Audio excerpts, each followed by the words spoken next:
Friday afternoon கரெக்டாக ஒரு 1:30ன்ற மாதிரி அவனுக்கு பூவா ஊட்டி அம்மிக்கி தூங்க வச்சாச்சு. அதோட அவன் ஒரு 4 o'clock 5 o'clock வரைக்கும் நல்லா தூங்குவான். அது வரைக்கும் எனக்கு இருக்க மீ டைம்ல என்னோட ஒர்க் எல்லாத்தையும் நான் முடிச்சிருவேன். இன்னைக்கு என்னோட ப்ராஜெக்ட்டுக்காக சில பல ஆர்டிகல்ஸ்லாம் வந்து பார்த்து வச்சு கொஞ்சம் ரெடி பண்ணி வச்சுட்டு இருந்தேன். ஏன்னா அடுத்து வந்து நிறைய வேலை இருக்கு ப்ராஜெக்ட்ல. ஸோ அதெல்லாம் கொஞ்சம் கொஞ்சமா முடிச்சிடலாம்னு சொல்லிட்டு இப்பதான் ஸ்டார்ட்டே பண்ணியிருக்கேன். ஒரு 5:30ன்ற மாதிரி எழுந்து ஃப்ரெஷ் அப் ஆயிட்டு விளக்கேற்றுறதுக்கு ஸ்டார்ட் பண்ணியாச்சு. என்னமோ தெரியலங்க, இந்த டியூஸ்டே விட ஃப்ரைடே ஈவினிங் வந்து எனக்கு ரொம்பவே டிவைனா ஃபீல் ஆகுற மாதிரி இருக்கும். ரொம்ப ரிலாக்ஸ்டா இருக்கும்.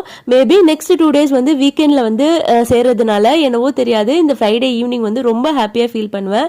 ஸோ அன்னைக்குமே அப்படிதான் இருந்துச்சு. நெக்ஸ்ட் 2 days வேற ஹஸ்பண்ட்க்கு லீவா, ஸோ அதனால ஒரு மாதிரி ஹாப்பியா ஃபீல் ஆகுற மாதிரி இருந்துச்சு.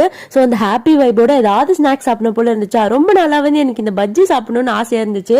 சரி பஜ்ஜி மாவு வர வீட்டுல இல்ல, கொஞ்சம் கடலை மாவு அப்புறம் வந்து மிளகாத்தூள் மஞ்சத்தூள் உப்பு இதெல்லாம் போட்டு சோளா சங்க்ஸ் கொஞ்சம் வேக வச்சு அதுல ஆட் பண்ணி பஜ்ஜி மாதிரி செஞ்சு சாப்பிட்டேன்.